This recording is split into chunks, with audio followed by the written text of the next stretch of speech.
नमस्कार दोस्तों, स्वागत है आप सभी को उपकार क्लासेज में। आज की क्लास में हम पढ़ेंगे 27 नवंबर से लेकर के 28 दिसंबर तक ग्रुप डी में जो क्वेश्चन ज़्यादा बार रिपीट हुए हैं उन क्वेश्चनों के बेस पर कुछ क्वेश्चनों की हम प्रैक्टिस करेंगे, ताकि अगर आपकी आने वाले टाइम में ग्रुप डी की एग्जाम है तो आपको थोड़ी बहुत हेल्प मिल सके। तो चलिएगा, बगैर टाइम खराब किए हम शुरुआत करते हैं आज के फर्स्ट क्वेश्चन की। आज का ये जो पहला क्वेश्चन है आपके पास है, ये सरल ब्याज का है, जबकि मैं आपको सरल ब्याज की कल कंप्लीट क्लास पढ़ा चुका हूं ग्रुप डी के लिए। लेकिन कुछ स्टूडेंटों का ये कहना था कि सर आपने जो टाइप नंबर 2 पढ़ाया था उसमें ये जो क्वेश्चन था जिसमें दिनों की संख्या निकालनी थी, जिसमें एक में साधारण साल होती है और एक में लीप वर्ष होती है, उनमें हमको दिनों की संख्या में थोड़ी सी दिक्कत आ रही है निकालने में। एक से दो क्वेश्चन आप वापस से रिपीट कर दीजिएगा। तो बिल्कुल देखिएगा, एक तो आपके पास है क्वेश्चन नंबर फर्स्ट है, इसमें जो ईयर्स दे रखी है ना वो 2024 है, यानी इसमें लीप वर्ष है आपके पास है। और इसमें क्या है आपके पास है 2023 है, यानी कि ये आपके पास है साधारण वर्ष है। तो हम कैसे इनके क्वेश्चनों को सरल करेंगे, क्योंकि इस टाइप का एक क्वेश्चन पूछा भी जा रहा है। तो पहली बात तो मैंने आपको ये भी कहा था कल की क्लास में कि अगर मान लीजिए इस तरीके का कोई क्वेश्चन आपको समझ में नहीं आता है और आपको दिनों की संख्या निकालनी है, दिनों की संख्या आपसे एक दो ऊपर नीचे हो जाती है, तो आप अपना टाइम खराब नहीं करें, क्योंकि हमको क्या करना है, सिर्फ क्वेश्चन को पढ़ करके और एग्जाम में पास होना है। अपन को कोई मैथ का टीचर तो बनना है नहीं है, या फिर गणितज्ञ नहीं बनना है, सिर्फ अपन का खुद का काम हो जाना चाहिए, बस इतनी मैथ आपको आनी चाहिए। जैसे मैंने साथ में ये भी कहा था कि अगर मान लीजिए कोई ईयर, देखो एक तो होती है आपके पास है लीप वर्ष, एक क्या होती है आपके पास है लीप वर्ष, और दूसरी क्या होती है आपके पास सर, दूसरी होती है हमारे पास है साधारण वर्ष। दूसरी क्या होती है आपके पास है साधारण वर्ष। तो ये जो लीप वर्ष होती है ना, इसमें आपके पास है जो फरवरी होती है वो 29 दिन की होती है। यानी हम ये कह सकते हैं सर फरवरी तो आपके पास है 29 दिन की होगी, साथ के साथ दिनों की संख्या में हम 366 का भाग लगाएंगे। इसमें फरवरी कितने की होती है आपके पास, 28 दिन की होती है, और दिनों की संख्या में हम किसका भाग लगाते हैं, 365 का। तो ज़्यादातर जो लीप वर्ष होती है ना, इसमें आपके पास है दिनों की जो संख्या आती है, वो दिनों की संख्या क्या आती है, जब आप क्वेश्चन को सरल करोगे तो दिनों की संख्या या तो आएगी आपके पास है 61, या फिर इसका कोई मल्टीपल आएगा, और इसमें दिनों की संख्या क्या आएगी आपके पास है 73, या फिर इसका कोई मल्टीपल आता है। जैसे इसके मल्टीपल कौन कौन से हो गए आपके पास है सर, या तो 61 आएगा, या फिर इसको आप 2 से मल्टीप्लाई कर दीजिए, देखिए 2 और ये 12, 122, एक बार 3 से मल्टीप्लाई कर दीजिए आप, 3 और 18, या फिर दिनों की संख्या आपके पास ये आएगी। अब आइडिया कैसे लगाना कि ये आएगी या फिर दिनों की संख्या ये आएगी, वो थोड़ा सा आप वेट करिए। इसके अलावा अगर साधारण साल है तो दिनों की संख्या कितनी आएगी आपके पास है 73, या फिर इसका मल्टीपल, जैसे आप इसको 2 से मल्टीप्लाई कर दीजिए तो हम ये कह सकते हैं सर दिनों की संख्या इतनी हो सकती है, या फिर आप इसको 3 से मल्टीप्लाई कर दीजिए, या फिर सर दिनों की संख्या ये हो सकती है, या फिर दिनों की संख्या क्या हो सकती है आपके पास है ये हो सकती है। तो ये मैंने कहा था कि इसको आप जरूर याद रखिएगा एग्जाम में जाने से पहले। क्या आपको याद रखना है, अगर सर मान लीजिए लीप वर्ष है तो फरवरी 29 की होती है, यानी उसमें 366 दिन होते हैं साल में। अगर साधारण साल है तो 28 दिन या 365 का हम भाग देते हैं जब क्वेश्चन को सरल करते हैं तब। अब ये पता कैसे लगाए कि सर वो लीप वर्ष है या साधारण वर्ष है, तो कुछ नहीं करना, एक छोटा सा काम आपको यहाँ पर करना होता है। और वो काम क्या है आपके पास, आप ये बताइए, जब आपने लीप लिखा है, आपने क्या लिखा है, लीप लिखा है, तो लीप कैसे लिखते हो आप, सर हम इस तरीके से लिखते हैं। तो आप ये बताइए, ये 4 दिखाई दे रहा है कि नहीं दिखाई दे रहा है, इसका मतलब ये है कि सर लीप वर्ष में 4 का भाग जाना चाहिए, यानी उसके अंदर 4 मौजूद होना चाहिए। आपको क्या करना है, जो भी साल दे रखी है उसमें 4 का भाग दीजिए। 4 का भाग देने के बाद अगर आपको लग रहा है 4 का भाग चला गया, इसका मतलब उसके अंदर 4 मौजूद है, तो वो आपकी लीप वर्ष कहलाती है। यहां पर देख लीजिए ना आप, देखो लीप में हम लीप कैसे लिखते हैं सर, ये 4 मौजूद होना चाहिए, बस वही आपके पास है लीप वर्ष होती है। और ये पूरी लीप वर्ष की कहानी है, और वो साधारण वर्ष की कहानी है आपके पास। दिनों की संख्या आपके पास है ये आएगी ज्यादातर, उसका भी आपको आइडिया कैसे लगाना है कि सर दिनों की संख्या ये आएगी या फिर ये आएगी। अगर आपको ऐसा लग रहा है कि क्वेश्चन में 2-2.5 महीने का ही क्वेश्चन है, 2-2.5 महीने का आपको समय निकालना है, तो इसका मतलब 61 दिन आएंगे, और अगर साधारण का है तो दिनों की संख्या 73 आएगी, 73 आएगी। इसी तरीके से आप ये कह सकते हो कि अगर मान लीजिए क्वेश्चन 3-4 महीने के आसपास का है तो आप ये कह सकते हो दिनों की संख्या इतनी है। अगर उससे ज़्यादा समय है तो आप ये कह सकते हो 6-7 महीने के आसपास का समय दे रखा है तो दिनों की संख्या ये आएगी। तो ये अपना कॉमन सेंस आप यूज करके और दिनों की संख्या पता लगा सकते हो। जैसे अगर हम बात करें, मैं प्रॉपर भी आपको इसमें निकालना सिखाऊंगा कि प्रॉपर दिनों की संख्या हम कैसे निकाल सकते हैं।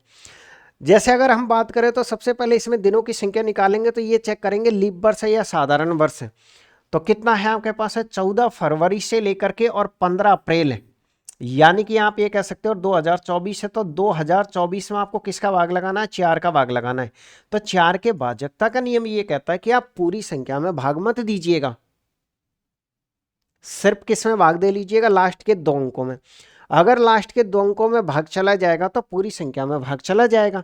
तो हम ये कह सकते हैं सर कि लास्ट के 2 अंक है आपके पास इतना, 4 का भाग पूरा पूरा जा रहा है। इसका मतलब आप ये कह सकते हो ये एक लीप वर्ष है तो फरवरी आपके पास 29 दिन की होगी। तो हम यहाँ से काउंट करेंगे, यानी कि हमको क्या करना है सर, अगर हम बात करें यहाँ से फरवरी, मार्च और अप्रैल 3 महीने हैं हमारे पास। तो ये क्वेश्चन ये कह रहा है कि आपका जो ब्याज लगेगा नहीं वो 14 फरवरी से स्टार्ट होगा। कहाँ से स्टार्ट होगा आपके पास है सर, 14 फरवरी से आपके पास स्टार्ट होगा। मैंने कहा कि ठीक है 14 फरवरी है आपके पास, पूरा आपके पास है मार्च है जो कि 31 का होता है। इसके अलावा आपके पास है क्या है सर, इसके अलावा आपके पास है 15 अप्रैल है। इसके अलावा क्या है आपके पास सर, इसके अलावा अगर हम बात करें तो हमारे पास 15 अप्रैल है। ये हमारा टाइमिंग है 14 फरवरी से लेकर के 15 अप्रैल। ये आपको पता होना चाहिए कि मार्च कितने का होता है, 31 का होता है। बचपन में टीचर बताते आए हैं ना, इस तरीके से काउंट करिए तो आप खुद कर लीजिएगा। अब इसमें आप ध्यान रखिए, या तो आप 14 फरवरी से ब्याज लगाइएगा या फिर आप यहाँ पर 14 अप्रैल तक ब्याज लगाओगे। यानी कि जब आप बैंक से ब्याज को पैसा उधार लेते हो तो जिस दिन आप रुपए लेते हो उस दिन का ब्याज लगता है, लेकिन जिस दिन आप देने जाते हो ना उस दिन का ब्याज नहीं लगता है, उस दिन का ब्याज नहीं लगता है। यानी कि हम ये कह सकते हैं कि सर ये कन्फर्म है कि फरवरी आपके पास 29 दिन की होगी। फरवरी कितने दिन की है इसमें, 29 दिन की है, क्योंकि इसमें लीप वर्ष है।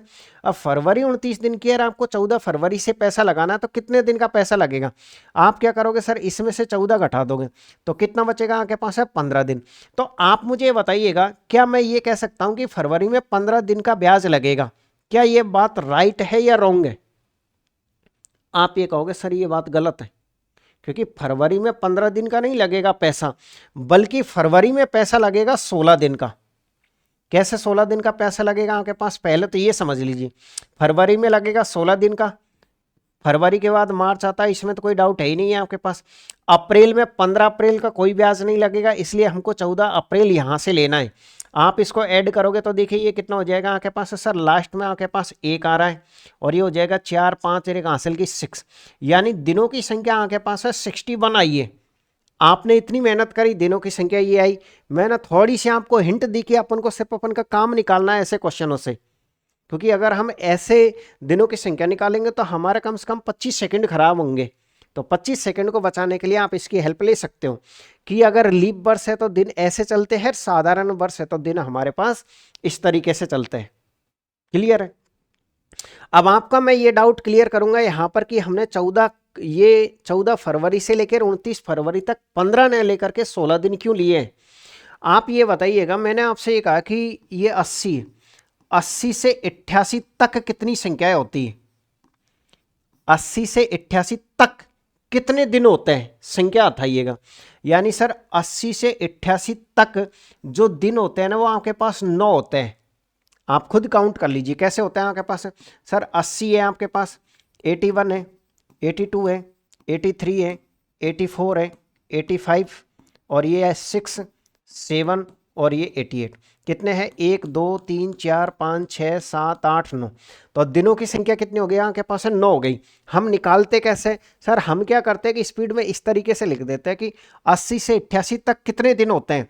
तो हम क्या करते हैं, 88 में से 80 घटा देते हैं तो सीधा सट्टा हमारे पास 8 आ जाता है। जबकि दिनों की संख्या 8 नहीं होती है, हम खुद 80 को घटा देते हैं। या तो आप दिमाग का यूज करें कि इससे एक छोटी संख्या घटाएं तो प्रॉपर आएगा। अगर आपको लग रहा है कि इसमें से इसमें ये घटा दिया तो आपको इसमें फिर +1 करना पड़ेगा, फिर आपके पास है 9 फिर आएगा। तो या तो आप इस तरीके से घटाइए, 29 दिन की फरवरी है, 29 दिन में से 13 दिन ही घटाए ताकि यहां पर 16 आ सके। अगर आपने 14 खुद घटा दिया तो आप ये बताइए 14 तारीख का तो ब्याज लगेगा ना आपका। इसलिए हम कह सकते हैं कि 14 तारीख से लेकर के 29 तारीख तक टोटल दिन कितने होते हैं, 16 होते हैं, इसमें नो डाउट। 15 तारीख का कोई ब्याज नहीं लगेगा, तो यहां पर आपके पास है 14 दिन आएंगे। उम्मीद कर रहा हूं कि अब आपका जो डाउट था वो क्लियर हुआ होगा कि इसमें आपके पास है यहां पर हमने 16 दिन क्यों लिखे हैं। अब तो आपका क्वेश्चन नॉर्मल हो गया।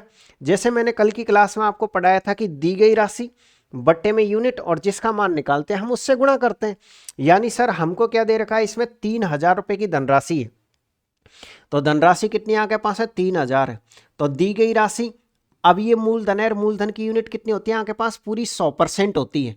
यानी सर ये आपके पास 100% का मान है। आपको मान किसका निकालना है, आपको ब्याज निकालना है। और ब्याज कैसे निकालते हैं हम ब्याज निकालते हैं R इंटू टी परसेंट से।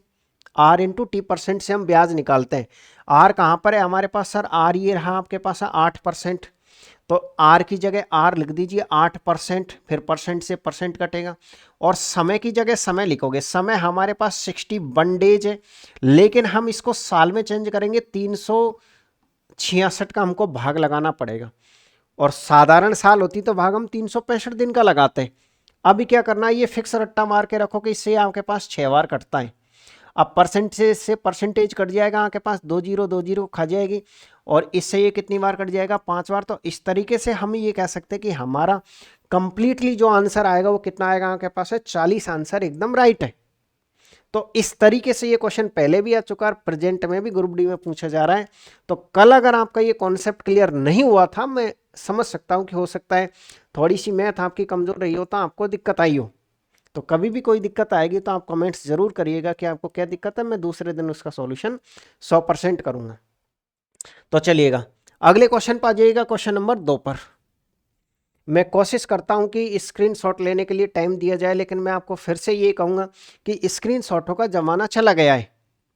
आपको क्या करना है, टेलीग्राम ज्वाइन कर लेना है उपकार क्लासेज जयपुर के नाम से। इस पर कंप्लीट पीडीएफ मैं आपको प्रोवाइड करवाता हूं। इसके अलावा भी अगर आप बात करोगे तो ये टेलीग्राम ज्वाइन कैसे करना है आपको, सर जो टेलीग्राम है ना, जो डिस्क्रिप्शन है वहां पर भी इसका लिंक है। आप जहां पर वीडियो के नीचे कमेंट्स करते हो वहां से भी आप इसमें ज्वाइन कर सकते हो। वहां पर भी पीडीएफ के सामने इसकी लिंक है, और वैसे भी आप सर्च कर सकते हो कि उपकार क्लासेज जयपुर के नाम से आपको मिल जाएगा। ठीक है। और अगर आप इसी तरीके से सरल भाषा में 2026 में आप चाहते हो कि रेलवे में आपको नौकरी लगना ही लगना है, तो आपको एक छोटा सा काम ये करना है कि प्ले स्टोर पर जाकर के और उपकार क्लासेज जयपुर के नाम से एप्लीकेशन डाउनलोड करना है। और वहां पर रेलवे के लिए बहुत शानदार हमने बैच स्टार्ट कर रखा है, वो है आपके पास है रेलवे चैंपियंस 3.0 बैच।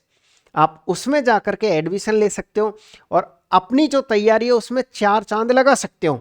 बिल्कुल इसी तरीके से अगर आपको लैंग्वेज समझ में आ रही है तो बहुत सिंपल तरीके से और सभी में अपडेटेड क्वेश्चनों के साथ में कंप्लीट कोर्स वहां पर करवाने वाला हूं। ठीक है, चलिएगा हम चलते हैं क्वेश्चन नंबर 2 पर।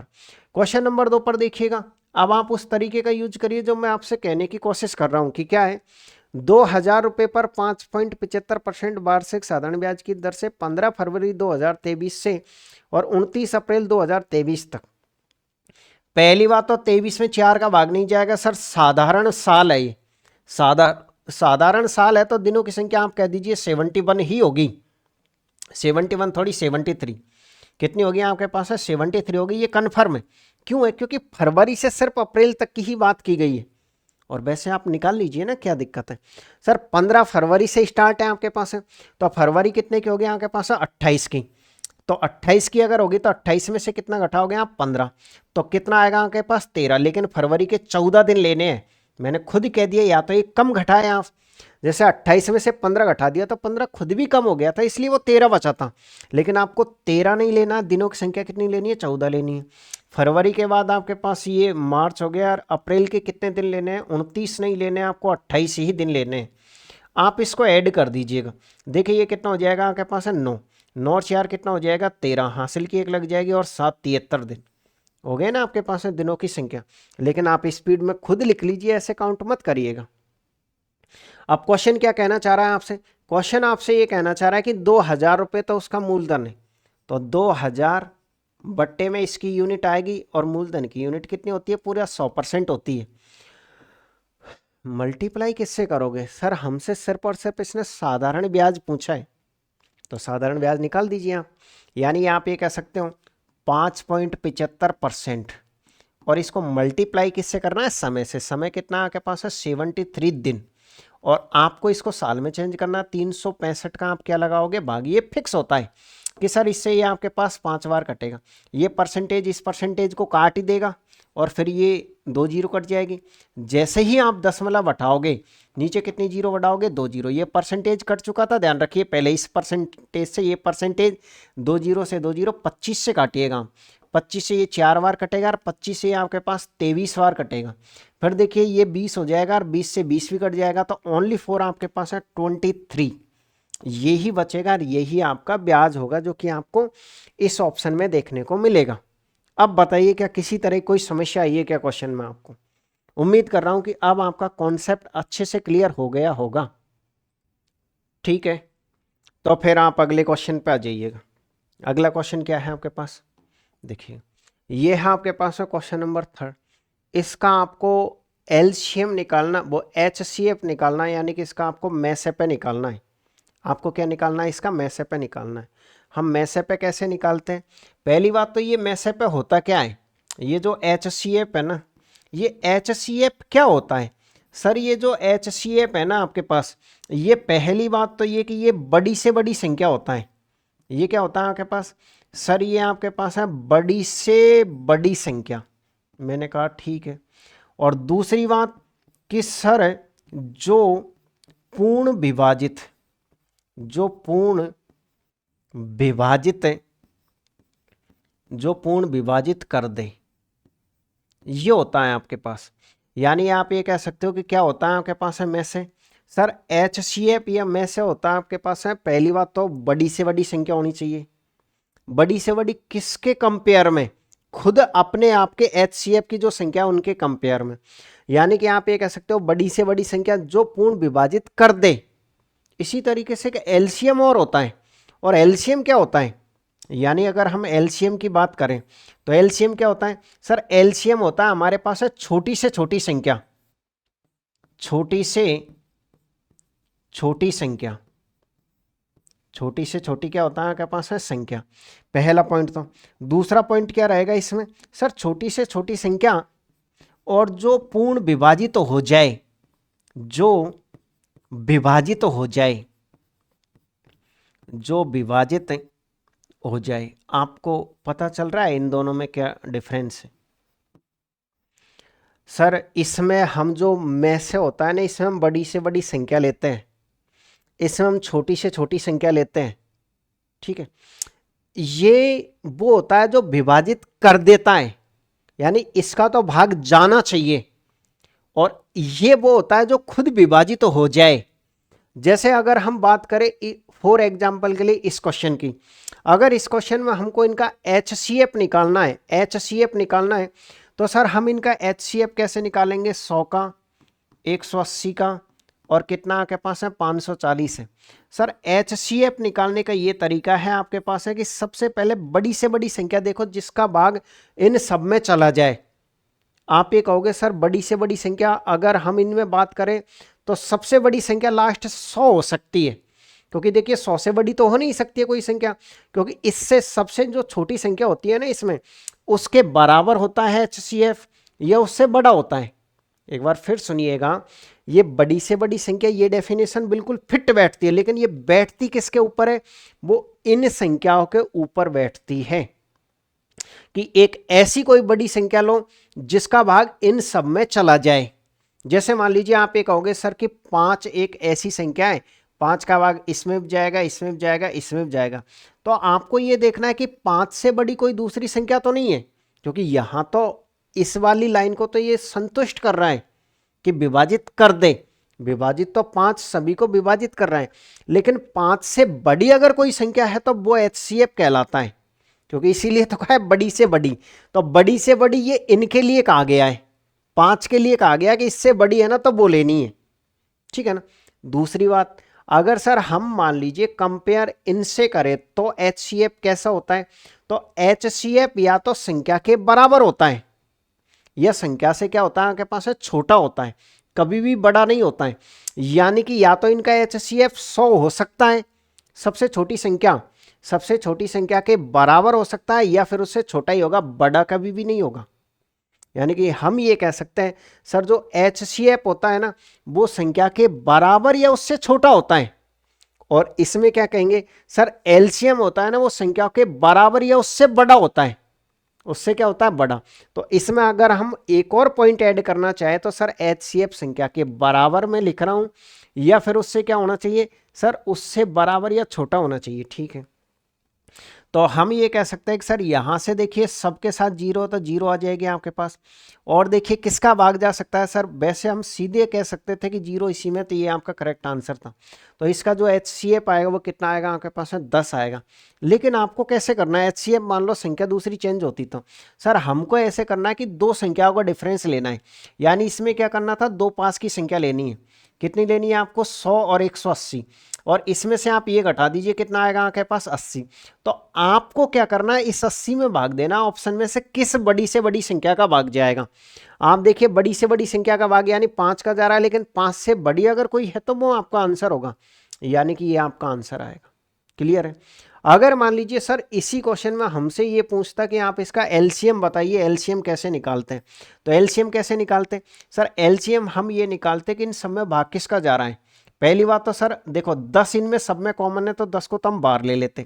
जैसे ही 10 को बाहर लेते तो अंदर क्या बचता आपके पास, यहाँ तो आपके पास 10 बचता, यहाँ 18 बचता, और वहाँ कितना बचता आपके पास है 54 बचता सर, ठीक है। तो 10 तो फिक्स है, गुणा का निशान। अब इनका HCF कितना आएगा, इनका HCF निकालने का क्या तरीका है कि देखिए सर 18 है ना, 18 का भाग इसमें जा रहा है, इसका मतलब 18 को हटा दीजिए आप, तो सिर्फ आपके पास दो संख्या बचती है, ये दोनों। यानी कि सर ये दोनों संख्या अगर आपके पास बच रही है, और इन दोनों में से क्या है आपके पास 10 पहले से ही बाहर है, तो आप ये कह सकते हो सर इन दोनों का अगर हम लघुत्तम लेते हैं तो कितना आएगा आपके पास है 540 आएगा LCM।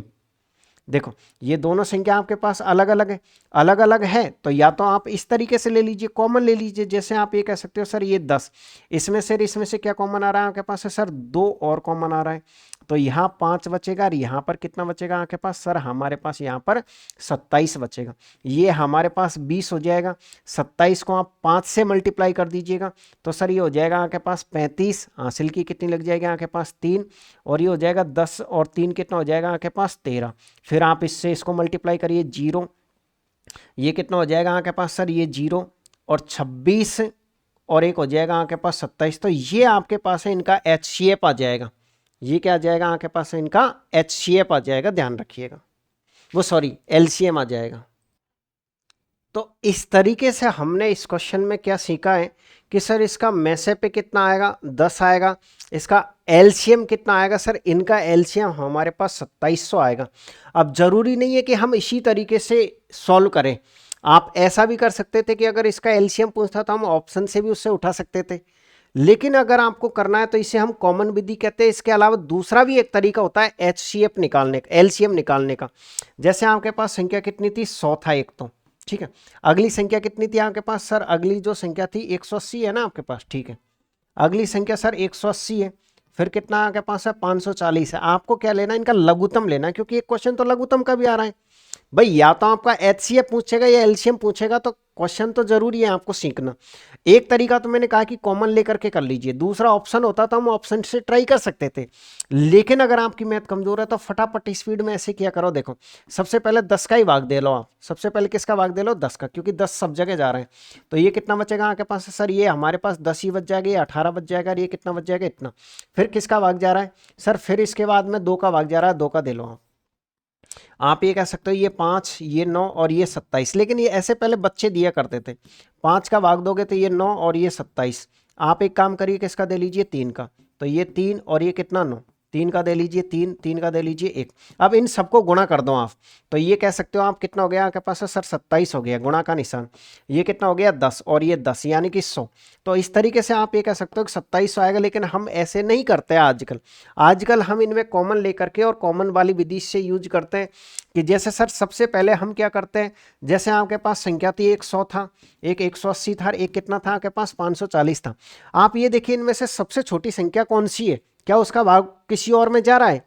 100 का भाग किसी में नहीं जा रहा, मतलब 100 तो सेपरेट रहेगा।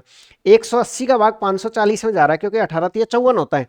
इसका मतलब सर इस संख्या को हमको नहीं लेना है। अब हमारे पास संख्या बच गई दो, एक 100 बच गया और एक कितना बच गया आपके पास है 540 बच गया। तो ये तो कन्फर्म है कि इसके लास्ट में जीरो और इसके लास्ट में जीरो, तो सर एक जीरो तो आएगी। अब हमारे पास कितना बच गया सर, हमारे पास है 10 और 54 बच गया। 10 और कितना बच गया 54। इन दोनों में से क्या कॉमन है आपके पास, 2 कॉमन है, तो यहाँ 5 और 27। तो आप ये कह सकते हो 135, 135 का डबल कितना होता है आपके पास 270 होता है। तो उम्मीद कर रहा हूं कि अब ये वाला तरीका सबसे बेस्ट आपको समझ में आया होगा। हम क्या करते हैं, सबसे पहले छोटी संख्या को काट देते हैं, क्योंकि इसका भाग आपके पास इसमें जा रहा था, 2 संख्या बची, दोनों में से जीरो, तो एक जीरो आ गई आपके पास।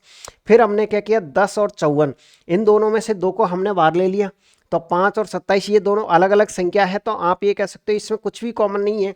जब कॉमन नहीं होता है तो हम मल्टीप्लाई करते हैं, तो इन दोनों को मल्टीप्लाई करके इससे मल्टीप्लाई किया तो कितना हो गया आपके पास है 270 हो गया।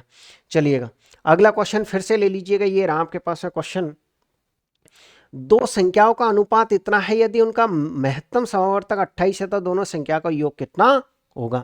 यानी पहली संख्या कितनी है आपके पास सर, पहली संख्या आपके पास है 7 है, इसको 7x मान लीजिए, इसको आप 11x मान लीजिए। अगर हम इनका मैसे पे निकालें तो आप ये बताइए मैसे कितना आएगा सर, इनका मैसे सिर्फ और सिर्फ x आएगा। क्यों आएगा, क्योंकि आप देखिए ना 7 का 11 का, या तो ये कह दो कि में से 1 आएगा, अगर हमने x साथ में लिया तो में से पे x आएगा, जबकि ये कह रहा है कि x नहीं आएगा बल्कि 28 आएगा। तो इसका मतलब x का मान 28 हो गया हमारे पास। दोनों संख्या का योग पूछा है, दोनों संख्या का योग कितना हो रहा है आपके पास है सर, दोनों संख्या का योग हो रहा है आपके पास 18x, 18x, और x का मान कितना आपके पास सर, x का मान हमारे पास 28 है। बस सोल्व कर दीजिएगा, लास्ट में 4 आएगा और 4 सिर्फ और सिर्फ एक ही ऑप्शन में, तो पूरा कंप्लीट गुणा करने की भी आपको आवश्यकता नहीं पड़ी। चलिएगा अगला क्वेश्चन फिर लीजिएगा, 110 और 120 के बीच में अभाज्य संख्याएं कितनी होती है। देखिए एक बात ध्यान रखिएगा कि अभाज्य संख्याओं का क्वेश्चन आपको पूछा जा रहा है आगे, और देखिए अभाज्य संख्याओं का क्वेश्चन कैसे है। मैं थोड़ा सा अभाज्य संख्याओं के बारे में आपको समझाई देता हूँ, क्योंकि ये क्या है आपके पास सर, पहली 10 अभाज्य संख्याओं का योगफल कितना है। और आपको पता है अभी शायद कल के पेपर में क्वेश्चन आया था कि पहली 19 अभाज्य संख्याओं का योगफल कितना होगा, पहली 19 अभाज्य संख्याओं का योगफल कितना होगा। यानी कि इस तरीके का एक क्वेश्चन आ ही रहा है अभाज्य संख्याओं से रिलेटेड। तो हम एक काम करते हैं, थोड़ा सा अभाज्य संख्याओं के बारे में समझ लेते हैं कि ये अभाज्य संख्या या प्राइम नंबर किसे कहते हैं। सर अभाज्य संख्या पहली बात तो किसे कहते हैं सर, अभाज्य संख्या वे होती है जिनमें खुद के अलावा किसी और का भाग नहीं जाता है, या फिर जिनके 2 फैक्टर होते हैं, एक तो एक होता है और एक खुद संख्या होती है। यानी डेफिनेशन कैसे समझोगे आप सर, अभाज्य संख्या वे होती है जिनमें किसी का भी भाग नहीं जाए खुद के अलावा, एक कॉमन है, एक न तो हम भाज्य में काउंट करते हैं, नहीं अभाज्य में काउंट करते हैं, बल्कि ये विषम संख्या है।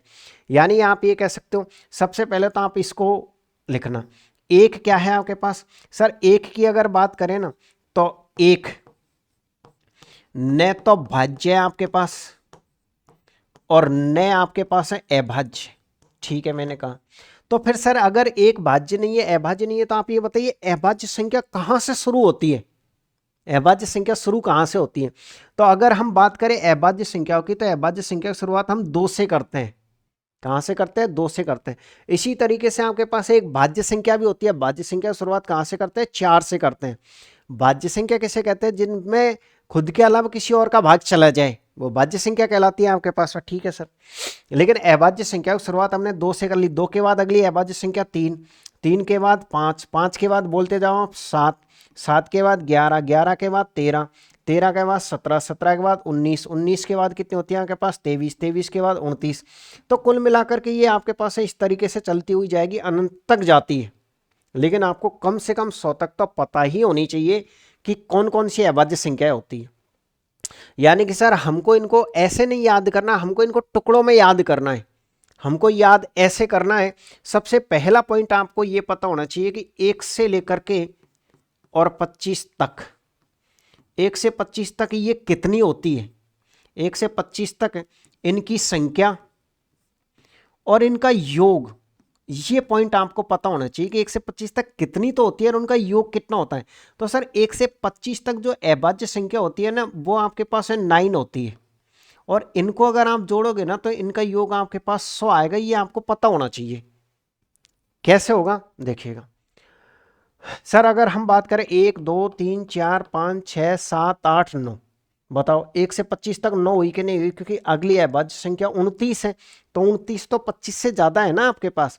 तो हम ये कह सकते हैं कि सर 1 से 25 तक अगर संख्या पूछ ली जाए तो 9 होती है, योग पूछ लिया जाए तो 100 होता है। ये रट्टा मारना है आपको, क्योंकि अभाज्य संख्याओं में किसी भी तरह का कोई ट्रिक्स या फॉर्मूला नहीं लगता है। अगर कोई ट्रिक्स या फॉर्मूला नहीं लगता है तो कुछ जो रटने की चीजें उन्हें रट्टा जरूर मारे आप, ठीक है।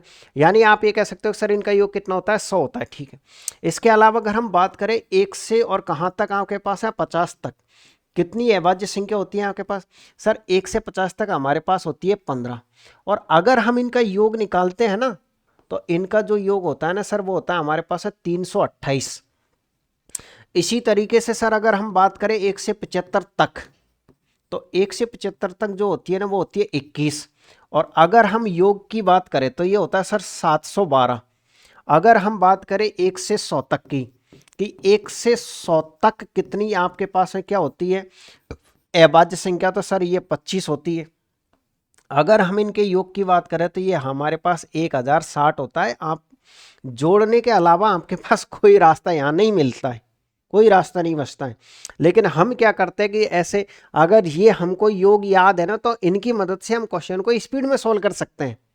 कैसे कर सकते हैं, जैसे पहली 10 अभाज्य संख्याओं का योगफल पूछा था इसने, हम अच्छी तरीके से जानते थे कि इस क्वेश्चन को जब हम सॉल्व करेंगे तो करेंगे कैसे, कि सर पहले हम एक काम करेंगे 1 से लेकर के, यानी कि हम क्या करेंगे प्रथम 9 का निकाल देंगे। हम क्या करेंगे प्रथम 9 का और प्लस एक जो 9 के बाद आती है वो अभाज्य संख्या एक्स्ट्रा जोड़ देंगे ना हम। और प्रथम 9 अभाज्य संख्याओं का हमने पहले से ही रट्टा मार रखा था कि ये प्रथम 9 ही है, इनका योगफल तो हमारे पास है 100 होता है, तो ये जोड़ने से हम बच गए। और प्लस इसके बाद जो अगली अभाज्य संख्या आएगी, यानी ये 25 तक होती है ना, तो 25 के बाद अगली अभाज्य संख्या 29 होती है, तो इसमें जैसे ही हम 29 जोड़ेंगे तो हमारे पास आंसर आ जाएगा 129। तो ऐसे हमको क्वेश्चन को सरल करना होता है। रही बात कि सर कल परसों जो क्वेश्चन आया था कि उसमें क्वेश्चन ये था कि पहली 19 अभाज्य संख्याओं का योगफल कितना होगा, 1 से 19 तक भी पूछा जा सकता है। देखो ये क्वेश्चन अलग अलग होता है कि 1 से 10 तक, 1 से 10 तक अभाज्य संख्याएं कितनी होती हैं, तो 1 से 10 तक तो देखो 1 2 3 4 ही होती है और इन्हीं को जोड़ना पड़ेगा। लेकिन वो कह रहा है पहली 10 अभाज्य संख्या, मतलब पहली 10 कहां तक होती है, सर पहली 10 होती है आपके पास 29 तक। कहां तक होती है आपके पास 29 तक होती है। तो ये लाइन लैंग्वेज आप जरूर ध्यान रखिए, क्योंकि एक क्वेश्चन ऐसा भी आया था कि पहली 15 सम संख्याओं का औसत बताओ, तो पहली 15 सम संख्या और 1 से 15 तक सम संख्या, दोनों क्वेश्चन अलग अलग है, ध्यान में रखें आप। तो सर अगर मान लीजिए क्वेश्चन आपका इस तरीके से आया था कि पहली 19, तो उसका सॉल्यूशन कैसे किया था।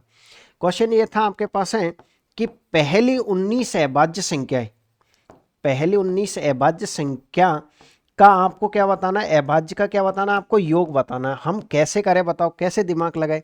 सर हमको ये पता है, चलो 21 तक का तो पता ही है, प्रथम 21 तक का, प्रथम 21 तक का कितना होता है हमारे पास सर 712 होता है। मैंने कहा ठीक है, फिर इसको सॉल्व करने के लिए क्या करना पड़ेगा, सर हम एक काम करते हैं 21 तक निकाल लेते हैं और इसमें से लास्ट की 2 कम कर देते हैं। अरे मुझे आप ये बताइए, जब स्टार्टिंग की 1 से 21 तक आपने निकाल ली और 21 में से लास्ट की कितनी कम कर दी, 21 में से सर अगर मान लीजिए हम कितनी, 19 ही है ना ये आपके पास, सर 21 में से अगर मान लीजिए हम 2 कम कर देते हैं तो हमारे पास 19 बच जाएगा।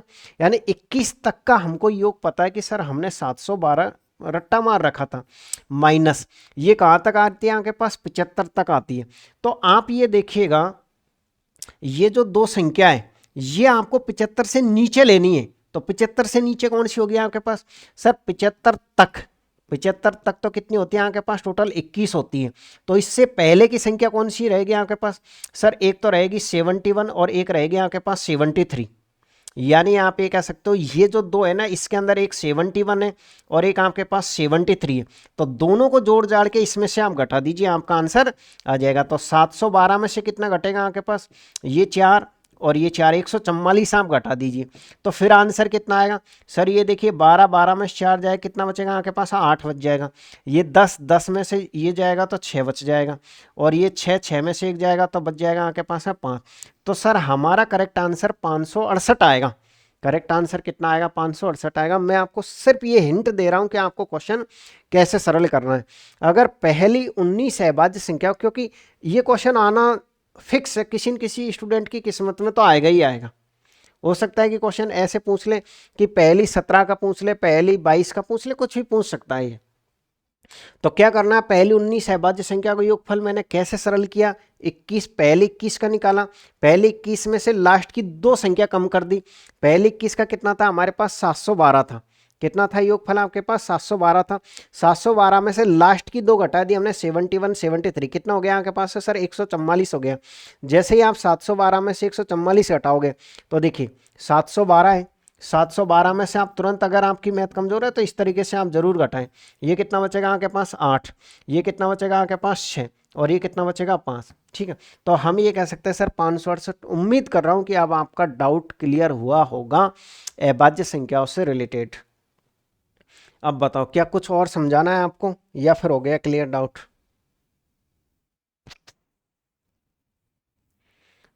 अगर डाउट क्लियर है तो आप इस क्वेश्चन का जवाब दीजिए पहले। तो कौन सा क्वेश्चन, एक और क्वेश्चन है अभाज्य संख्याओं का इसी तरीके का, आप इसका आंसर दीजिएगा। 50 से कम अभाज्य संख्याओं की टोटल संख्या कितनी है, ये कह रहा है क्वेश्चन कि 50 से कम आप क्या बतानी है, सर अभाज्य संख्या बतानी है। कैसे निकलेगी 50 से कम अभाज्य संख्या, आप ये बताइए 50 से कम। क्या आपको ये नहीं पता कि 1 से 50 तक कितनी होती है, सर 1 से 50 तक जो होती है ना, उनकी संख्या आपके पास 15 होती है, जो कि हम लिख चुके हैं। 1 से 50 तक 15 होती है। अब ये बताइए 50 से कम, यानी कि 50 से कम खुद 49 होती है। तो 49 तो खुद अभाज्य संख्या है ही नहीं है, ये तो भाज्य संख्या, यानी कि आप ये कह सकते हो 47 है। तो आप ये कह दो या तो 50 से कम कह दो या फिर 1 से 50 तक कह दो, एक ही क्वेश्चन है। तो 1 से 50 तक कितनी होती है, 15। तो इसका आंसर ये आएगा, क्योंकि हम ये समझ चुके हैं कि 1 से 50 तक हमारे पास ये होती है। सर इस क्वेश्चन को या तो ये लिख दो कि 50 से कम कितनी होती है, या तो ये कह दो कि 1 से 50 तक, या 50 से कम, जस्ट 50 से कम, यानी कि 47 तक कितनी होती है आपके पास, 15 होती है। तो इस तरीके से अगर आपका कॉन्सेप्ट क्लियर है तो आपको कोई डाउट नहीं आएगा। एक और क्वेश्चन लीजिए अभाज्य संख्याओं से रिलेटेड। मैंने जानबूझ के इनके क्वेश्चन ज़्यादा लिए हैं, क्योंकि एक क्वेश्चन तो जरूरी आ ही रहा है इनका, और आपकी शिफ्ट में जरूर आपको देखने को मिलेगा। 110 और 120 के बीच में जो अभाज्य संख्या है ना, उनकी संख्या बताइएगा आप। ये कहा है क्वेश्चन ने, कैसे करोगे क्वेश्चन को सरल। देखिए सर, आपको ये कहा इनके बीच में, यानी पहली संख्या कौन सी लेनी है आपको, 111, 112, पहले तो लिख दो 113, 114, 115, 116, 117, 118, और कितना आपके पास है, 119 है। सबसे पहले तो आप दो के भाजकता का नियम अच्छे से जानते हो कि अगर लास्ट के अंक भाग चला गया तो पूरी संख्या में चला जाएगा। तो पहले दो के भाजकता के नियम से कुछ संख्याएं आप काटना सीखिए। सर ये 2 से कट गई, ये 2 से कट गई, ये 2 से कट गई, ये 2 से कट गई, इतनी संख्या तो कट चुकी है। इसके अलावा 5 के भाजकता का भी आप जानते हो कि सर लास्ट में 5 है तो पूरी संख्या में भाग जाएगा, ये भी कट गया। इसके अलावा 2, 3 और 5 का तो नियम पता होना ही होना चाहिए। 3 के भाजकता का नियम क्या होता है, अगर आपने अंकों को जोड़ा और जोड़ने के बाद उसमें 3 का भाग चला गया तो पूरी संख्या में भाग चला जाएगा। जैसे आप 111 को चेक करोगे कि सर इसमें 3 का भाग जाएगा कि नहीं जाएगा, 1, 2, 3 अंकों का योग 3 हो रहा है और 3 में 3 का भाग जाता है, मतलब सर पूरी संख्या 3 से विभाजित है, तो ये आपका आंसर नहीं हो सकता, अभाज्य संख्या नहीं हो सकती। सीखा आपने कि 3 के भाजकता का नियम क्या होता है, जैसे 3 का होता है वैसे ही 9 का भी होता है, सेम। इसको चेक करोगे, सर 3 का भाग जाएगा क्या, सर ये 4 और 1 5, सर अंकों का योग 5 हो रहा है, इसमें तो नहीं जा रहा, इसका मतलब इसको अभी रहने दीजिएगा। इसको चेक करो, 8 और 1 9, सर अंकों का योग 9 हो रहा है, मतलब इसमें 3 का भाग जा रहा है, इसको चेक करो सर, 10 रे 11, सर इसमें भी अंकों का योग 11 हो रहा है, इसका मतलब ये दोनों संख्या हमारे डाउट में। लेकिन आप बताइए 17 छिक्की 102 और 17 सत्ता कितना होता है 119। सर ये तो 17 से विभाजित है, 17 से विभाजित है, तो ये आंसर नहीं हो सकता। इसका मतलब आप कंफर्म कह सकते हो, इसको चेक मत करिए क्योंकि जीरो इसमें है नहीं है। इसका मतलब सर ये करेक्ट आंसर है 113, तो इसकी संख्या कितनी आपके पास है 1 है। तो ऐसे आपको एग्जाम में क्वेश्चन को सरल करना है। अगर आपकी कल एग्जाम है या फिर आने वाले टाइम में ग्रुप डी की एग्जाम है, तो ये क्लास आपकी हो सकता है कि ग्रुप डी के लिए लास्ट या 1-2 क्लास और मिले आपको इसके बाद, क्योंकि इसके बाद मैंने आपको काफ़ी ग्रुप डी के क्वेश्चन सॉल्व करवा दिए, काफ़ी सारी क्लासें हैं। आप उन्हीं क्लासों को पढ़ करके ग्रुप डी का पेपर दीजिए, एक सिंगल क्वेश्चन भी आपका गलत नहीं होगा। एडवांस मैथ सहित जितना भी मैंने पढ़ाया उन्हीं में से क्वेश्चन पूछा जा रहा है। तो आप बेफिक्र होके ग्रुप डी एनालिसिस के नाम से जो प्लेलिस्ट बनी हुई है उसी में से अगर आपके आने वाले टाइम में एग्जाम है तो आप प्रैक्टिस करते रहिएगा। अब हम रणनीति बनाएंगे 2026 की, यानी 2026 हम किस तरीके से अपना बनाएं, 2026 में कैसे हमको एक नौकरी लगना है, इसकी रणनीति बनाएंगे और 2026 को टारगेट करके, और अब हम यूट्यूब पर कुछ एक स्पेशल स्टार्ट करने वाले हैं, कुछ स्पेशल सीरीज हम स्टार्ट करेंगे, कुछ स्पेशल बैच हम यूट्यूब पर स्टार्ट करेंगे, ताकि आप वास्तव में सब खुश हो जाओगे सर वास्तव में अपने मजे बांध दिए, ठीक है ना। तो उसका आप वेट जरूर करिएगा कि यूट्यूब पर मैं आपको क्या धमाका करने वाला हूँ। एप्लीकेशन तो अपना ही है, एप्लीकेशन तो अपना ही है, एप्लीकेशन पे तो जिसने भी कोर्स लिया उसकी तो बल्ले बल्ले है, नो टेंशन। लेकिन मैं आपको ग्रुप डी वालों को कहना चाहूँगा, मैंने काफ़ी सारी क्लासें पढ़ा दी है और अब ज़्यादातर स्टूडेंटों के पेपर हो भी चुके हैं। अब कुछ ही स्टूडेंट बचे हैं तो वो उन्हीं क्लासों को पढ़ करके अपना काम चला लीजिए। 1 से 2 क्लास और आपको ग्रुप डी की मिल जाएगी, जैसे मुझे पता चलेगा कि हाँ अब जरूरी है, कुछ नया पैटर्न आएगा तो मैं आपको अपलोड कर दूंगा। आप आइए क्वेश्चन नंबर 6 पर। एक क्वेश्चन समय कार्य का इस तरीके से पूछा जा रहा है। इससे पहले मैंने कुछ क्लास अपलोड करी है समय कार्य की और पाइप टंकी की, टाइटल नहीं लिखा हुआ है पाइप टंकी और वो, लेकिन काफ़ी सारे इनके मैंने क्वेश्चन सॉल्व करवा रखे हैं। वो क्लास है या तो आज इससे तीसरे या चौथे क्लास की है, ये जो क्लास अपलोड हुई है ना, इससे 3 या 4 नंबर पहले क्लास देखिएगा, मैंने बहुत अच्छे से समझाया है कि क्वेश्चन हम कैसे सरल करते हैं समय कार्य और पाइप टंकी के, ठीक है। चलिएगा क्वेश्चन क्या है आपके पास, क्वेश्चन कैसा पूछा गया था कल की एग्जाम में वो मैं बता रहा हूँ। कल की एग्जाम क्वेश्चन ऐसे पूछा गया था कि ABC एक काम को अलग अलग दिनों में करते हैं, तो एक साथ मिलकर वो काम को कितने दिन में पूरा करेंगे, ऐसे नहीं पूछा था। क्वेश्चन ये पूछा था कि वो उससे डबल कार्य को कितने समय में पूरा करेंगे। यानी यहां तक तो क्वेश्चन सेम था, ए किसी काम को इतने दिन में, बी काम को इतने दिन में, सी काम को इतने दिन में, लेकिन वो एक साथ मिलकर के उससे दुगने कार्य को कितने समय में पूरा करेंगे, ऐसा क्वेश्चन पूछा गया था। तो कैसे करेंगे क्वेश्चन को सरल, देखिएगा। आप अच्छी तरीके से जानते हो कि समय कार्य के क्वेश्चन को हम लघुत्तम के द्वारा सरल करते हैं। यानी पहले हम लिखते हैं कि ए किसी काम को कितने दिन में कर सकता है, 12 दिन में, और बी उसी काम को कितने दिन में कर सकता है, 15 दिन में, सी उसी काम को कितने दिन में कर सकता है, 20 दिन में। समय कार्य के क्वेश्चन की हम शुरुआत कैसे करते हैं सर, समय कार्य के क्वेश्चन की शुरुआत ऐसे करते हैं कि सबसे पहले हमको टोटल कार्य निकालना होता है, कुल कार्य। और कुल कार्य आता किससे है सर, कुल कार्य आता है हमारे पास है एलसीएम से, ठीक है।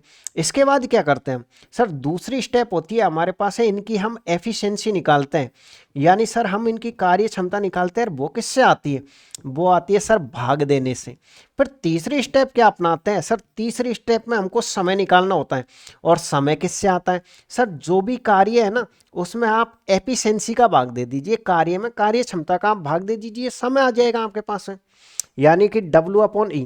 बस ये 3 स्टेप फॉलो कर लीजिएगा, समय कार्य का कोई सा भी क्वेश्चन आप सरल कर सकते हो। तो सर पहली स्टेप में आपको क्या करना है, लघुत्तम लेना है। लघुत्तम क्यों लेना है, क्योंकि आप टोटल कार्य निकाल सकें। इनका लघुत्तम लेना अभी सिखाया मैंने थोड़ी देर पहले, तो आप ये कह सकते हो कि 60 आ जाएगा। कितना आ जाएगा, 60। इसका भाग कितनी बार जाएगा आपके पास, 5 बार। इसका भाग 4 बार, इसका भाग 3 बार। इसका मतलब ये हो गया कि ए एक दिन में 5 काम कर सकता है, बी 4 काम कर सकता है, सी 3 काम कर सकता है। तो तीनों मिलके एक दिन में कितना काम करेंगे, 12 यूनिट काम करेंगे। ये जो 12 यूनिट है ना, ये तीनों का एक दिन का काम है, इन पर कितना काम करवाना है आपको, 60 काम करवाना है। तो आपका जो समय आएगा वो समय क्या आएगा आपके पास सर 60 में आप भाग किसका दोगे 12 का। तो इस तरीके से 5 दिन आएगा। लेकिन मैं आपको इसमें कुछ और भी चीज़ें समझाने की कोशिश करता हूँ। देखिएगा, अगर मान लीजिए क्वेश्चन ये होता कि यदि वे एक साथ मिलकर के इससे दुगने कार्य को करें तो कार्य में समय कितना लगेगा। तो देखिए, अगर मान लीजिए कार्य क्या है आपके पास है दुगना है, तो समय कैसे, देखो ये 12 तो फिक्स रहेगा। अगर आपसे डबल कार्य पूछें तो इसका आप क्या कर दोगे, डबल कर दोगे। तो अब कितना दिन लग जाएगा, इसको 10 दिन लग जाएगा। और अगर क्वेश्चन ये कहे कि वो इसका 30% कार्य कितने समय में कर देंगे, 30% कार्य को करने में कितना समय लगेगा, यानी कि हम ये बताएंगे 30% का क्या बताना है आपको, समय बताना है सिर्फ 30%। ये दुगने का समय, अब 30% का समय कितना सर, ये 12 तो फिक्स है। आपको क्या करना है, ये जो 60 दिख रहा है ना, इसका 30% निकालना है। 30% कैसे निकालोगे, 30 और बट्टे में कितना आएगा आपके पास है 100, तो नीचे आ जाएगा। एक बार फिर सुनिएगा, हमको क्या करना है 30% कार्य निकाल करके समय बताना है। तो या तो आप इस 30% को साइड में निकाल लो कि सर ये जो 60 है ना, इसका 30% कितना होता है आपके पास है 30/100, 2 जीरो से 2 जीरो खत्म। तो आप ये कह सकते हो 30% कितना होता है, यानी सर उन पे सिर्फ और सिर्फ 18 काम आपको करवाना है। और अगर आप एक साथ ही करना चाहो तो 30/100 तो 100 नीचे आ जाएगा। लेकिन मैं आपसे रिक्वेस्ट करूंगा कि आप साइड में ही सरल करें। 30% का अगर समय पूछा जाए तो ये 12 तो फिक्स है, लेकिन ऊपर कितना आ जाएगा आपके पास 18। सरल कर दीजिएगा। सर ये 3 बार और ये 2 बार, तो सर 1.5 दिन लगेंगे। कितने दिन लगेंगे उनको, 1.5 दिन लगेंगे। अगर उससे पूछा जाए कि 30% को कितने समय में कर देंगे, तो 30% हो चाहे दुगना हो चाहे प्रॉपर काम हो, उम्मीद कर रहा हूं कि क्वेश्चन को आप एग्जाम में गलत नहीं करके आओगे। ठीक है ना। अगले क्वेश्चन पर आ जाइएगा। ये क्वेश्चन हमने कर लिया 7 नंबर का। क्वेश्चन नंबर 8 देखिएगा, ये लाभ हानि का क्वेश्चन है, हर बार ऐसा ही आ रहा है, इसलिए मैंने फिर से वही लिया। आपको ये लग रहा होगा कि सर सिंपल क्वेश्चन क्यों ले लिया है, लेकिन मैं भी क्या करूँ जब क्वेश्चन ही सेम रिपीट हो रहा था।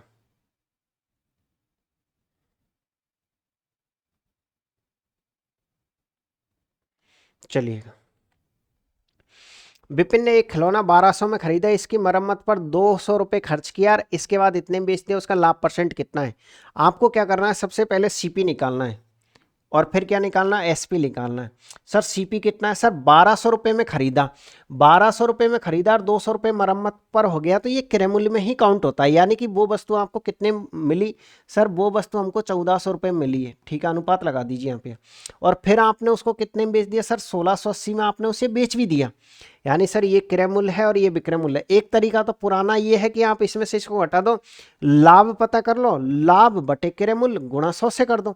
दूसरा तरीका ये होता है सर, जब भी हमसे लाभ या हानि का परसेंट पूछा जाता है ना, तो हम उसको और भी अच्छी तरीके से सॉल्व कर सकते हैं। अच्छी तरीके का मतलब ये है, जैसे देखो 1 जीरो से 1 जीरो कट गए आपके पास, हमको लग रहा है कि ये पूरा 14 से कट रहा है, तो 14 से काट दो। सर 14 से कितनी बार कट रहा है, 10 बार। 14 से देखो 14 एकम 14 और 14 दूनी का 28, फिर कट रहा है 2 से ये 5 बार और 2 से 6 बार। अब क्वेश्चन बहुत इजी हो गया कि क्रय मूल्य कितना हो गया आपके पास 5, विक्रय मूल्य कितना हो गया 6। आप स्पष्ट रूप से कह सकते हो कि 1 रुपये का लाभ है। क्वेश्चन ये चाहता है कि आप इसको परसेंटेज में बताओ, तो परसेंटेज में लाभ या हानि कैसे निकालते हैं हम, सर पहले हम लाभ लिखते हैं, बट्टे में क्रय मूल्य लिखते हैं और गुणा किससे करते हैं 100 से। तो कितना आएगा आपके पास, हम 20%। किस ऑप्शन में आपके पास, ए ऑप्शन एकदम करेक्ट आंसर होगा आपके पास। अगला क्वेश्चन फिर से लीजिएगा, ये रहा आपके पास एक शंकु है। वैसे मैं आपको बता देता हूँ कि आज 28 तारीख है और आज जो क्वेश्चन आया था ना वो शंकु का नहीं आया था, बेलन का आया था। लेकिन मैं आपको बेलन के क्वेश्चन भी करवा चुका हूँ, शंकु के भी करवा चुका हूँ, गोले के भी करवा चुका हूँ, घन घनाभ के भी करवा चुका हूँ। तो आप उन क्लासों को देखिएगा, क्योंकि अब इतना टाइम तो है नहीं है कि हर बार ही बेलन शंकु के क्वेश्चन करवाए जाए। हाँ, पर्टिकुलर मैंने अलग से नहीं करवाए और अब अलग से करवाने के लिए टाइम भी नहीं, क्योंकि मैंने मिक्स में जो प्रैक्टिस सेट है ना, उन प्रैक्टिस सेटों में बहुत अच्छी से, जैसे ये भी तो आज का प्रैक्टिस सेट है। आज मैंने अभाज्य संख्याओं के बारे में नहीं समझाया आपको। अब ये थोड़ी कि अभाज्य संख्याओं के एक पर्टिकुलर से चैप्टर बना करके फिर पढ़ाया जाए, बल्कि आप उन्हीं की प्रैक्टिस करिएगा वो जो, और ज़्यादा क्लासें भी नहीं है, ज़्यादा ज़्यादा टोटल 25 क्लास है। 25 क्लासों का मतलब 25 घंटे है। अगर आपने अभी तक एक भी क्लास नहीं पढ़ी है तो डबल एक्स की स्पीड में पढ़ो, तो 13 घंटे में पूरी रिवीजन कर लोगे। यानी कहने का मतलब ये है, आपकी अगर एग्जाम है तो डबल एक्स की स्पीड में आप उनका रिवाइज करें। जो आपको लग रहा है कि ये क्वेश्चन मुझ पाता है उसको स्किप करके आगे बढ़े आप। ठीक है। और अगर आप चाहते हो कि नहीं सर हम तो पीडीएफ से ही पढ़ लेंगे, तो आज मैं कोशिश करूंगा कि जितना भी मैंने आपको पढ़ाया है उस पूरे की पीडीएफ को एक साथ जोड़ करके, कंबाइंड करके एक साथ मैं आपको टेलीग्राम पर अपलोड कर दूंगा। यानी जितने भी मैंने पढ़ाए हैं अभी तक उन सब की पीडीएफ, ताकि आप पीडीएफ से उनका रिवीजन करके जा सके। कोशिश करूंगा कि पूरी पीडीएफ एक साथ आपको अवेलेबल हो जाए, क्योंकि अलग अलग पीडीएफ आप कहाँ तक ढूंढोगे, तो मैं पूरी को एक साथ ही वो कर दूंगा। क्या बोलते हैं उसको, कंप्रेंस करते हैं, क्या बोलते हैं, जो भी है। यानी कि आप ये कह सकते हो उनको ज्वाइंट हम कर देंगे। क्वेश्चन नंबर 9 पे आ जाइए। 14 सेमी त्रिज्या वाले एक शंकु के वक्र पृष्ठ का क्षेत्रफल इतना है, तो आप बताइएगा। मैंने आपको कैसे पढ़ाए थे वो चैप्टर पता है क्या? जैसे मान लीजिए इस क्वेश्चन को मैं आपको समझा रहा हूँ कि ये क्या है आपके पास। सर ये मान लीजिए आपके पास है कोई एक शंकु है, मान लीजिए सर ये हमारे पास है क्या है, सर ये मान लीजिए हमारे पास एक शंकु है। ठीक, तो मैंने इस तरीके से आपको अच्छे से समझाया था कि इसके बारे में आपको क्या क्या पता होना चाहिए। ये क्या है आपके पास, सर ये हमारे पास है शंकु है। तो शंकु का पहली बात तो ये कि सर इसे हम क्या कहेंगे, त्रिज्या कहेंगे। ये सर हमारे पास हाइट है, और सर ये इसकी त्रियक ऊंचाई है, जिसको हम कैपिटल एल से प्रदर्शित करेंगे त्रियक ऊंचाई को। इसमें क्या क्या चीज आपको याद रखनी है। एक तो आपको ये पता होना चाहिए कि इसका वक्र पृष्ठ का फॉर्मूला क्या होता है, वक्र पृष्ठीय क्षेत्रफल। वक्र पृष्ठ का मतलब क्या होता है, ऊपर ऊपर का क्षेत्रफल। वक्र पृष्ठ का क्षेत्रफल क्या होता है इसका, सर पाई आर और एल होता है। दूसरी बात आपको ये पता होना चाहिए कि इसका आयतन क्या होता है। तो इसका जो आयतन होता है वो होता है 1/3 पाई आर स्क्वायर एच। ठीक है। एक और चीज आपको पता होनी चाहिए कि इसकी ये त्रियक जो हाइट होती है, वो त्रियक ऊंचाई कैसे निकालोगे, त्रियक लंबाई कैसे निकाली जाती है। तो वो होता है आपके पास है under root R square plus क्या होता है आपके पास है एच स्क्वायर होता है। यानी पाइथागोरस इसमें एक तरीके से ट्रिपलेट लग रही है। ये तीन के अलावा आपको इसमें कुछ भी याद नहीं रखना होता है शंकु में। इसी तरीके से मैंने गोले का डायग्राम बना के गोले के बारे में सब कुछ समझा रखा है। अब ये मुझे खुद याद नहीं है कि वो कौन से दिन के एनालिसिस में मैंने आपको सॉल्व करवाया है, तो वो आप खुद उनको पढ़िए, सबको सीरियल वाइज पढ़ के और रट्टा मार के जब जाओ, एक क्वेश्चन भी सिंगल भी आपका गलत नहीं होगा। तो हम ये कह सकते हैं सर 14 सेमी त्रिज्या, यानी आर का मान कितना दिया है इसने 14, और आपसे क्या पूछा सर इसकी ऊंचाई यानी इसका मान पूछा है हमसे, बिल्कुल निकालेंगे। आप एक काम करिए, क्या क्या है वक्र पृष्ठ का क्षेत्रफल, वक्र पृष्ठ का ये रहा, इस फॉर्मूले को लगाइए आप। यानी सर पाई की जगह कितना रखोगे, पाई की जगह हम रखेंगे 22/7। ठीक है। और देखिए आर का मान कितना दे रखा हमको, 14 दे रखा, तो 14। ये एल हम निकाल लेंगे, और कितना आपके पास है 2200 है। सबसे पहले अगर हम बात करें तो 22 से कितनी बार कट जाएगा आपके पास है 100 बार। ये कितनी बार कट जाएगा 2 बार। 2 से कितनी बार 50 बार। यानी सर ये तो हमारे पास 50 आ गई, लेकिन ये नहीं पूछा है हमसे। यानी कि हम ये कह सकते हैं त्रियक ऊंचाई पूछता तो कितनी आ गई यहाँ के पास 50, और ये कितनी थी यहाँ के पास त्रिज्या, सर त्रिज्या हमारे पास 14 है। आपको इसका मान निकालना है कि इसका मान कितना होगा। तो इसके वर्ग में से आप इसका वर्ग घटा दीजिए, तो ये आपके पास पता चल जाए कैसे आएगी। तो हम ये कह सकते हैं सर अगर हमको इसकी हाइट निकालनी है तो पाइथागोरस प्रमेय के अकॉर्डिंग आप ये कह सकते हो इसका स्क्वायर कितना हो जाएगा सर 50 का स्क्वायर, और माइनस हो जाएगा 14 का स्क्वायर। या तो आप इसके वर्ग में से इसका वर्ग घटा दीजिए, नहीं घटाना चाहते हो तो एक काम करिएगा, ऐसे करिएगा आप, सर ए स्क्वायर माइनस बी स्क्वायर हो रहा है। बच्चा बच्चा जानता है भारत का कि एक बार प्लस में एक बार माइनस में होता है। तो सर अगर हम इसको प्लस में करते हैं तो प्लस में करेंगे तो कितना हो जाएगा आपके पास है 64 हो जाएगा, माइनस में करेंगे तो कितना हो जाएगा आपके पास 36 हो जाएगा। अब बताइए 64 में से बाहर कितना निकलेगा 8, 36 में से बाहर कितना निकलेगा 6, तो इसका मान कितना हो जाएगा 48। बस तो यही आपका आंसर है। ऐसे करना है क्वेश्चन को सर। ये शंकु था, शंकु के तीनों चीज़ें आप जरूर याद रखिएगा। हो सकता है आपका जो शिफ्ट है उसमें आपसे शंकु का आयतन पूछ लिया जाए, क्या पता एग्जामिनर का। अगले क्वेश्चन पाइए, क्वेश्चन नंबर 10 पर। ये भी अच्छा क्वेश्चन है। देखिए मैंने खास करके उन चैप्टरों के क्वेश्चन नहीं लिए जो मैंने आपको पढ़ा दिए। समय, दूरी, रेलगाड़ी, धारा, आप बिल्कुल तीनों के तीनों एक ही क्लास में पढ़ा दिया है, इसलिए मैंने इनके क्वेश्चन नाम मात्र के बराबर लिए। ये क्वेश्चन कल ही पूछा गया है, इसलिए मैंने आपको यहाँ पर ले लिया है। क्वेश्चन क्या है आपके पास, अपनी सामान्य चाल की 6/7 चाल से चलती हुई एक बस 20 मिनट देरी से पहुंचती है। बस को इस यात्रा को पूरा करने का सामान्य समय कितना है। आप हमेशा ध्यान रखिएगा, आपको ये बात पता होनी चाहिए कि a बराबर b का 2/5 है। अगर ऐसी कोई इक्वेशन बन जाए तो मान ऐसे निकालते हैं, ये इसका मान है और ये आपके पास इसका मान है। तो देखिए इसमें क्या कह रखा है, अपनी सामान्य चाल की 6/7, मतलब एक दूसरी कोई चाल है, हम उसका नाम नई चाल दे देते हैं। सर हमारे पास एक चाल है, वो है हमारे पास नई चाल। ये जो नई चाल है ना, ये सामान्य चाल की, ये सामान्य चाल की कितनी है हमारे पास है सर, 6/7 है। कितनी हमारे पास है, 6/7। तो ये इसका मान है और ये इसका मान है। और हर कोई बच्चा बच्चा जानता है, मैं आपको पढ़ा चुका हूं कि समय में और चाल में उल्टा संबंध होता है, विलोमानुपाती संबंध होता है। यानी कि आप ये कह सकते हो, अगर आप यहां से निकालोगे सामान्य समय और क्या निकालोगे सर, हम यहां से निकालेंगे नया समय, तो उनका रेशो कितना आएगा। देखिए आप ये बताइए, सामान्य चाल अगर मान लीजिए इनका अनुपात कितना आपके पास है सर, चाल का जो अनुपात है ना इनका, वो चाल का अनुपात कितना है, ये पहले सामान्य लिखा है। अच्छा एक काम करो, सिंपल तरीके से मैं आपको कैसे समझाऊं बताओ। सिंपल तरीके से मैं आपको ऐसे समझा देता हूं कि यहां लिख लीजिए आप सामान्य और यहां लिख लीजिए आप नया। तो पहले आप इनका चाल का रेशियो लिख लीजिए, यानी सामान्य चाल कितनी है आपके पास है, 7 है। और नई चाल कितनी है आपके पास है सर, नई चाल हमारे पास है 6। ये चाल का रेशियो, चाल का उल्टा क्या होता है, समय, तो इसका उल्टा कितना हो जाएगा, 6:7। अब आया ना समझ में आपको, ये चाल थी, चाल का उल्टा हो गया समय। अब आप ये बताइएगा कि पहले वाले समय में और अब वाले समय में कितने का अंतर दिख रहा है, 1 यूनिट का। क्वेश्चन ये कह रहा है 1 यूनिट का नहीं है, बस 20 मिनट लेट हो चुकी है। और यहां पर जो 6 मिनट में पहुंच रही थी वह 7 मिनट में पहुंच रही है, यानी कि यूनिट के हिसाब से बस सिर्फ 1 मिनट लेट हुई है। यानी कि आप आ जाइएगा फिर से, पता है आपको मैंने कहा कि दी गई राशि बट्टे में यूनिट, जिसका मान निकालना उससे मल्टीप्लाई करना है। इसको तो अपनी लाइफ में भूलना ही नहीं है, इसे भूलोगे जब आप नौकरी लग जाओगे उसके बाद में। दी गई राशि बट्टे में यूनिट, जिसका मान निकालना होता है उससे हम क्या करते हैं, मल्टीप्लाई।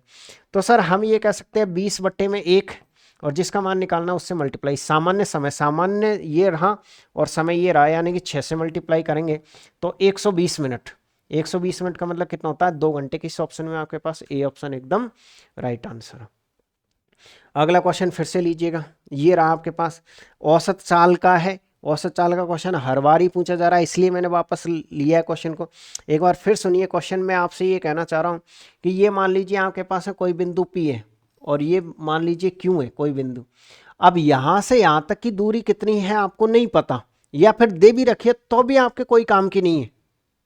अगर क्वेश्चन आपसे ये कहे कि एक आदमी यहां से यहां तक पहले जाता है और जाते टाइम उसकी स्पीड x किलोमीटर प्रति घंटे है, जाते टाइम जो उसकी स्पीड है वो कितनी है, x किलोमीटर प्रति घंटे है, और वापस आ रहा है वो कहां से, जितना गया है ना उतना ही वापस लौटा है, और जब आया तो उसकी स्पीड है 22 किलोमीटर प्रति घंटे की। जाते टाइम x है और आते टाइम y है, और आपसे ये पूछ लिया जाए ऐसे क्वेश्चन में औसत चाल, तो औसत चाल बराबर क्या होता है आपके पास, डायरेक्ट फॉर्मूले में रट्टा मारो 2xy upon x plus Y, और वही किलोमीटर पर आवर। ध्यान रखिएगा, सीधे काफी बार तो किसी किसी शिफ्ट में तो फॉर्मूला ही पूछ लिया जाता है, और वैसे औसत चाल का फॉर्मूला होता है कुल दूरी बटे कुल समय। आप ये कह सकते हो सर ऐसा ही ये कुछ क्वेश्चन है। क्वेश्चन ये है हमारे पास, ये P है और ये Q है, दो स्टेशन P और Q के बीच की दूरी 500 किलोमीटर है। आप ये बताओ क्या ये 500 कुछ काम आएगा आपके, नहीं आएगा। क्यों नहीं आएगा, क्योंकि देखो एक ट्रेन पहले P से Q तक जाएगी और जाते टाइम उसकी स्पीड कितनी है सर, जब वह जा रही है ना इस साइड तो उसकी स्पीड है 60 किलोमीटर प्रति घंटे की, ठीक है, और जब वह वापस आ रही है तो उसकी स्पीड है 40 किलोमीटर प्रति घंटे की। तो इसमें ये बात स्पष्ट कर दिया इस एग्जामिनर ने कि वो यहां से यहां तक जाएगी और ये वापस आएगी, इसलिए हम इस चाल का कोई भी यूज नहीं करेंगे औसत चाल में, सॉरी, इसलिए हम इस दूरी का कोई भी यूज नहीं करेंगे औसत चाल में, क्योंकि दूरी हमारे लिए कोई इंपॉर्टेंट नहीं रखता है। इस दूरी का यूज करते जब एक आदमी यहां से यहां तक जाता, यहीं रुक जाता तब, या फिर आगे जाता तब, लेकिन जितना गया उतना ही वापस आया, तो हम ये कह सकते हैं औसत चाल के लिए सीधा फॉर्मूला जो हमारे पास है 2x का मतलब पहली चाल, y का मतलब दूसरी चाल, और बट्टे में कितना हो जाएगा, दोनों को जोड़ोगे 100, 2 जीरो 2 जीरो खत्म, तो 48 किलोमीटर पर आवर, जो कि किस ऑप्शन में है आपके पास, जो कि सर हमारे पास ए ऑप्शन एकदम राइट आंसर है। ऐसे करना क्वेश्चन को सर। अगला क्वेश्चन फिर लीजिएगा, ये है आपके पास, ये क्वेश्चन खूब आ रहा है, बहुत इजी है आपके पास, बहुलक का क्वेश्चन है, गलत करके नहीं आया। रिवीजन के लिए मैंने फिर से क्वेश्चन ट्राई किया है। बहुलक किसे कहते हैं सर? बहुलक कहते हैं जो सबसे ज़्यादा बार रिपीट होता है।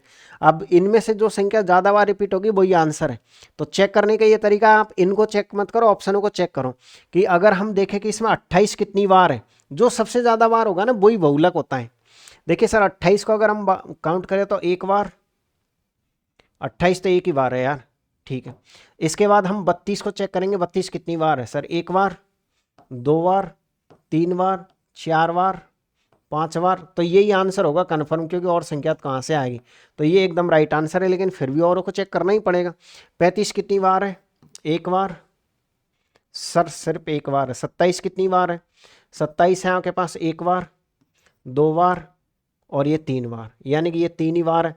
तो इस तरीके से हमारे पास बी ऑप्शन राइट आंसर है। गलत नहीं करना, बहुलक का क्वेश्चन आए तो। अगला जो क्वेश्चन है आपके पास, इसमें दो क्वेश्चन एक साथ हैं आपके पास में, आप इन क्वेश्चनों को पढ़िएगा। पहला यह है कि डेटा का माध्य 56 है, माध्य का 76 है, डेटा का बहुलक कितना है? बहुलक हमसे दो तरीके से पूछता है, एक तो सीधे डेटा दे रखा है और जो ज़्यादा बार रिपीट होगा वो इसका बहुलक कहलाएगा।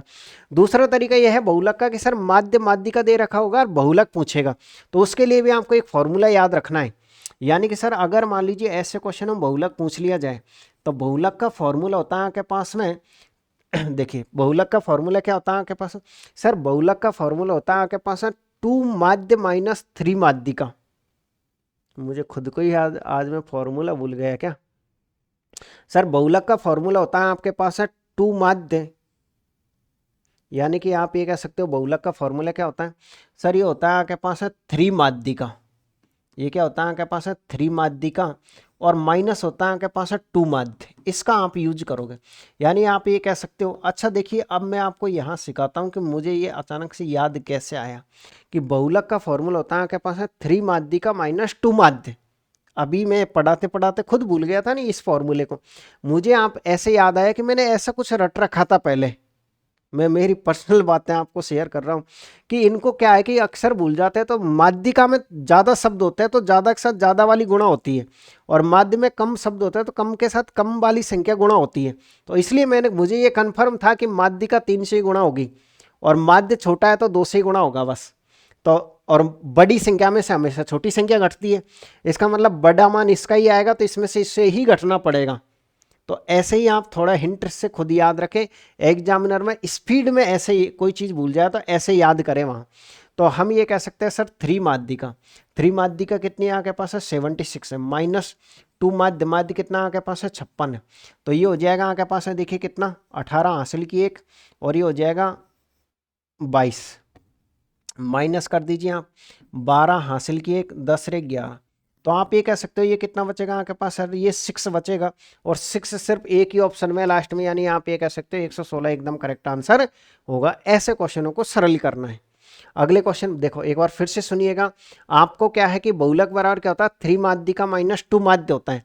हो सकता है कि आपकी एग्जाम में ये माध्य का पूछ ले, तो माध्य का पूछ लेगा तो इसको पक्षांतरण करके इधर ले जाना है, या फिर यहाँ एक्स मान लेना, डिट्टो ऐसे ही रहने देना। हो सकता है आपसे माध्य भी पूछ ले। माध्य को हम औसत भी कहते हैं, औसत या माध्य एक ही शब्द होता है, ठीक है ना। अगला क्वेश्चन क्या है 15 नंबर का? 15 नंबर का क्वेश्चन ये है हमारे पास। अच्छा यार, एक क्वेश्चन इसमें माध्यिका का रह गया। इसमें देखिए एक क्वेश्चन था ना आपके पास, ये हम 12 से जंप करके आ गए किस पे? 14 पे। तो एक 13 नंबर का क्वेश्चन इसमें शायद टाइप नहीं हुआ, वो मैं आपको समझा देता हूँ। वो माध्यिका से रिलेटेड क्वेश्चन था। माध्यिका हम कैसे निकालते हैं? जैसे मान लीजिए मैं आपको एक क्वेश्चन समझा देता हूँ, क्या पता आपके माध्यिका का ही आ जाए। जैसे मैंने ये कहा, ये आपके पास है 7 8 10 4 13 7, और ये है आपके पास है 9। इसकी आपसे मान लीजिए माध्यिका पूछ ली जाए कि आप ये बताइए इसकी माध्यिका कितनी है, तो आप इस क्वेश्चन को कैसे सरल करोगे? सर माध्यिका निकालने का ये तरीका है, या तो इसको बढ़ते हुए क्रम में लिखो या इसको घटते हुए क्रम में लिखो, आपकी मर्जी है। हम एक काम करते हैं कि इसको बढ़ते हुए क्रम में लिख देते हैं, फिर बीचों बीच की संख्या माध्यिका कहलाती है। बीचों बीच की संख्या क्या कहलाती है? माध्यिका कहलाती है। यानी सर सबसे पहले 4 लिखोगे, 4 के बाद कितना आएगा? 7, 7 दो बार है, 2 बार लिखोगे आप। इसके बाद 8, इसके बाद 9, और इसके बाद 10, 10 के बाद कितना? 13। कितनी संख्या थी? 1 2 3 4 5 6 7, 1 2 3 4 5 6, 7, ठीक है। तो इसके बाद ही क्या करना है सर, हमको कुछ नहीं करना, बस कट्टम कट्टी खेलनी है, एक इधर से काटना, एक इधर से, एक इधर से, एक इधर से, एक इधर से, एक इधर से, जो बच गया वही आपका आंसर है, वही माध्यिका है, ठीक है ना। यानी करना क्या है कि बीचों बीच की संख्या ढूंढो। 7 संख्या थी, 3 आपने इधर से छोड़ दिया, क्रम में जमाने के बाद 3 आपने इधर से छोड़ दिया, 3 आपने इधर से छोड़ दिया, तो बीच का आपका क्या कहलाएगी, माध्यिका। अगर 2 संख्या बच जाती है बीच में, मान लो ये सम संख्या होती, तो 2 संख्या बच जाएगी, जैसे 8 और 7 बच गया, तो फिर दोनों को जोड़ के 2 का भाग दे देना, यानी 15 का आधा कितना होता है, 7.5, तो माध्यिका आपकी ऐसे निकलेगी।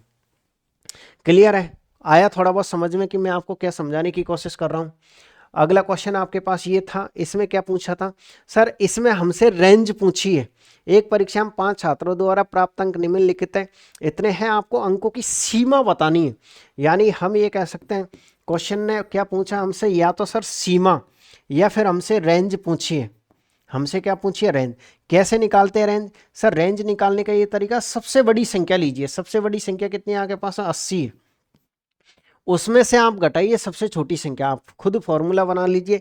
रेंज या सीमा कैसे निकालते हैं, सबसे बड़ी संख्या माइनस सबसे छोटी संख्या।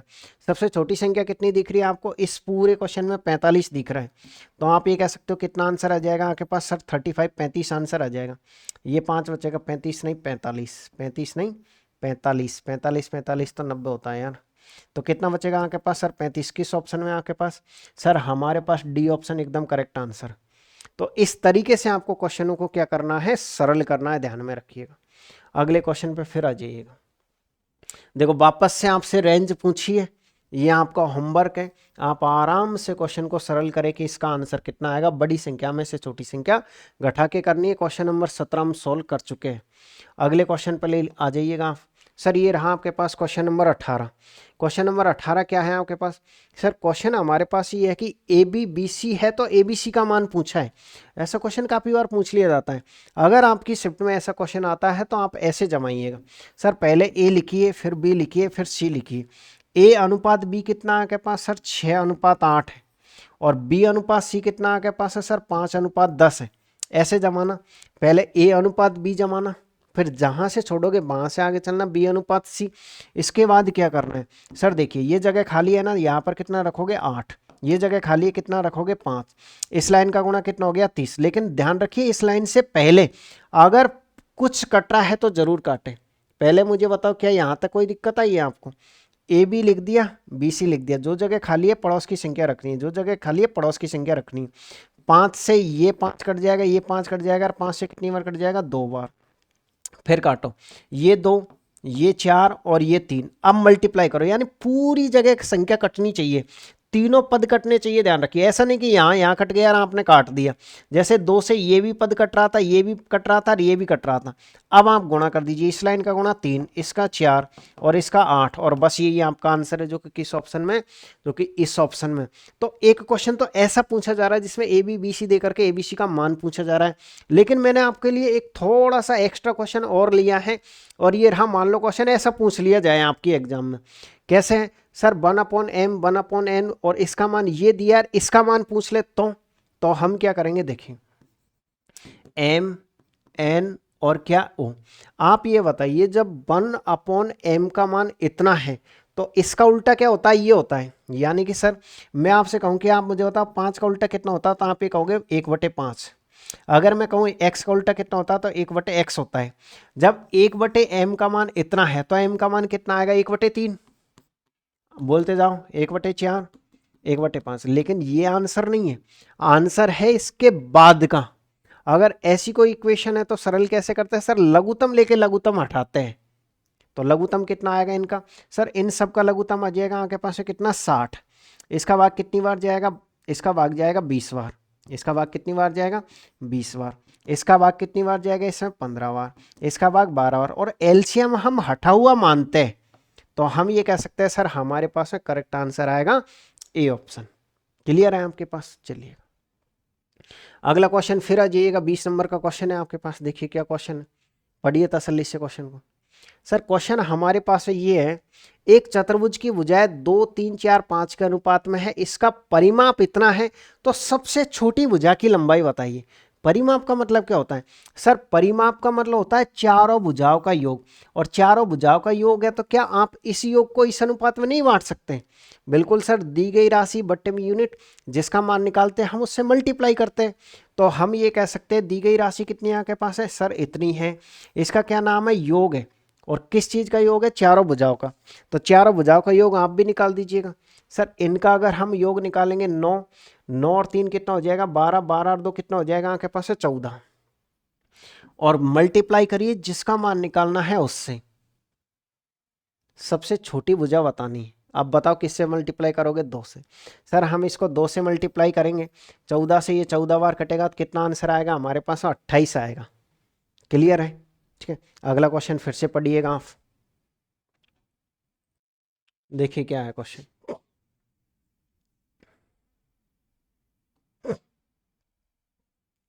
ये है क्वेश्चन, परसेंटेज का है कि 80 मीटर 5 किलोमीटर का कितना परसेंट है।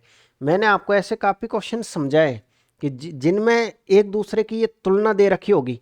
तुलना कैसे? कि सर इसमें 80 मीटर की तुलना 5 किलोमीटर के साथ में है। तो आप यहाँ लिख लीजिए, पहली संख्या कितनी है आपके पास सर? पहली संख्या हमारे पास 80 मीटर है।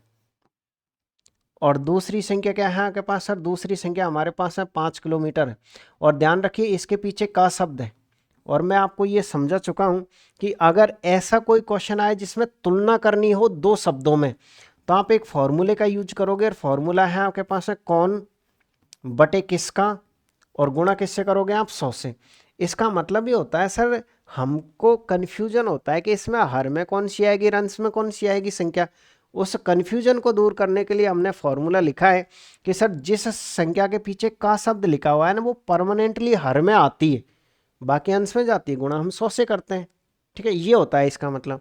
लेकिन सर इसमें पहला काम आपको ये करना पड़ेगा कि इसमें यूनिट समान करनी पड़ेगी। आधा क्वेश्चन मीटर में है और आधा क्वेश्चन किलोमीटर में है, तो पूरे क्वेश्चन को आप मीटर में चेंज करिए। वैसे किलोमीटर से आप सॉल्व कर सकते हो, लेकिन रूल ये होता है कि आप कोशिश किया करें कि उसको छोटे मात्रक में चेंज करें।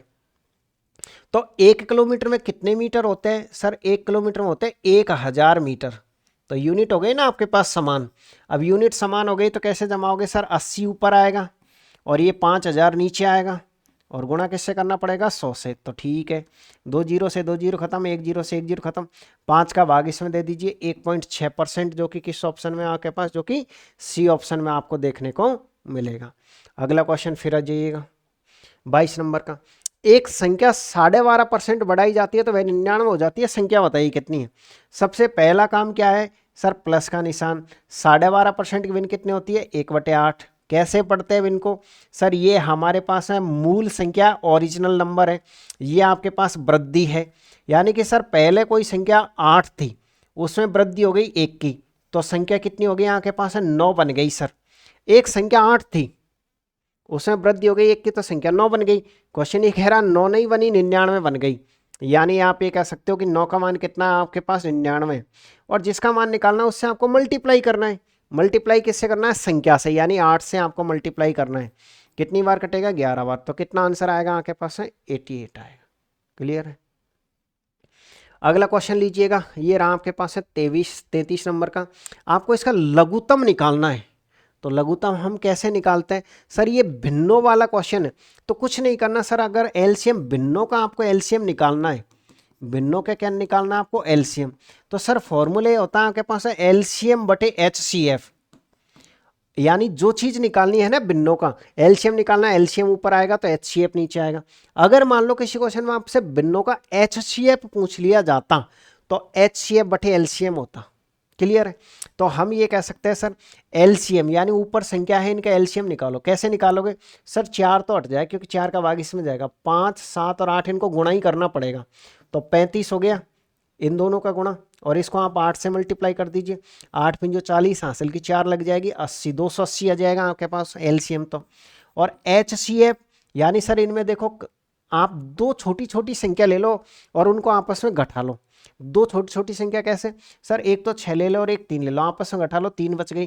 तो आप ये कह सकते हो ये आपके पास है HCF होगा। किस ऑप्शन में आपके पास है, इस ऑप्शन में होगा।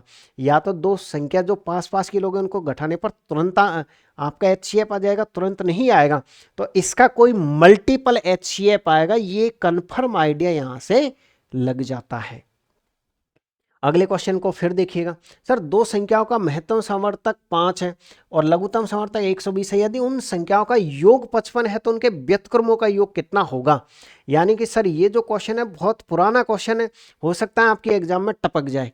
आपको कुछ नहीं करना, अगर गलती से आपके एग्जाम में आ जाता है और आपसे व्यतक्रमों का योग पूछ लिया जाए तो सीधे एक फॉर्मूला आप यूज करिएगा। सर व्यतक्रमों का योग बराबर होता है आपके पास है योग बटे में से इंटू लेस है, बस इतना सा काम करना है आपको। क्या है, मैंने क्या कहा आपसे, अगर व्यतक्रमों का योग पूछ लिया जाए तो योग बट्टे में से गुणा ले से करना है। तो इस क्वेश्चन का आंसर कितना होगा सर, इस क्वेश्चन का आंसर हो जाएगा, योग कितना दे रखा है आपको सर, योग दे रखा है आपको कितना 55। ठीक है, देखो 55 दे रखा है ना हमको योग, में से कितना दे रखा है 5 और ले से कितना दे रखा है 120। 5 से कितनी बार कटेगा 11वां, तो 11 बट्टे 120 करेक्ट आंसर है, जो कि किस ऑप्शन में, इस ऑप्शन में सीधे रटना इसको। तो अगला क्वेश्चन फिर से देखिएगा 25 नंबर का। एक समचतुर्भुज की भुजाओं के वर्गों का योग 1600 वर्ग सेमी है, उस समचतुर्भुज की भुजा की माप बतानी है। सर एक समचतुर्भुज की भुजाओं के वर्गों का योग, यानी आप ये कह सकते हो सर समचतुर्भुज की भुजाएं, तो आप ये कह सकते हो कि समचतुर्भुज, समचतुर्भुज का मतलब कितना हो गया, जिसकी सभी भुजाएं बराबर हो। और चतुर्भुज में कितनी भुजाएं होती है सर, चतुर्भुज में अगर हम बात करें तो 4 भुजाएं होती है, सब बराबर होती है। अगर इसको ए मानेंगे, इसको ए, इसको ए, तो इसको कितनी हो जाएगी 4A हो जाएगी। लेकिन ये कह रहा है कि इनके जो वर्गों का योग है ना वो किसके बराबर है, वो इसके बराबर है। तो ये कितना हो जाएगा सर 16A² बराबर आपके पास इतना है। तो A² का मान कितना आ जाएगा आपके पास सर, A² बराबर 100। तो A का मान कितना आएगा यहाँ से सर, A का मान हमारे पास 10 आ जाएगा। पूछा क्या है, उस समचतुर्भुज की भुजा की माप बताओ, तो भाई भुजा की माप ही तो आ गई है आपके पास। तो इस तरीके से ये थे आपके पास आज के क्वेश्चन। कितने क्वेश्चन करवा दिए मैंने आपको, 25 क्वेश्चन सॉल्व करवा दिए। इसके अलावा एक क्वेश्चन चतुर्थ अनुपाती और तृतीय अनुपाती का पूछा जा रहा है, लेकिन मैं उम्मीद कर रहा हूँ कि वो मैंने काफ़ी बार क्वेश्चन सॉल्व करवा दिए। तृतीय अनुपाती, चतुर्थ अनुपाती, मध्य अनुपाती कैसे निकाले जाते हैं, ये सारे क्वेश्चन मैंने आपको सॉल्व करवा रखे हैं। उन पिछली क्लासों को जरूर देखिएगा, बार बार उनको सॉल्व करना अच्छी बात नहीं। ये थी आपके पास आज की क्लास अच्छी लगी हो तो एक प्यारा सा कमेंट्स आप जरूर करिएगा। इसी तरीके से अगर आप कंप्लीट सिलेबस करना चाहते हो तो प्ले स्टोर से उपकार क्लासेज जयपुर का एप्लीकेशन आप जरूर डाउनलोड करिएगा। फिर मिलेंगे आपको लेकिन 2026 के कुछ स्पेशल क्लास के साथ, कुछ स्पेशल प्लान के साथ मिलेंगे आपको। ठीक है, ग्रुप डी के लिए इतनी क्लासें काफ़ी है, फिर भी मैं कोशिश करूंगा कि 1 से 2 क्लास और अपलोड कर दूं। आप इन सब क्लासों को देख करके और पेपर दीजिए, क्योंकि अब तो ग्रुप डी की शिफ्टें भी कम ही बची हैं। आप सभी को ऑल द बेस्ट। अगर आपकी आने वाले टाइम में ग्रुप डी की एग्जाम है तो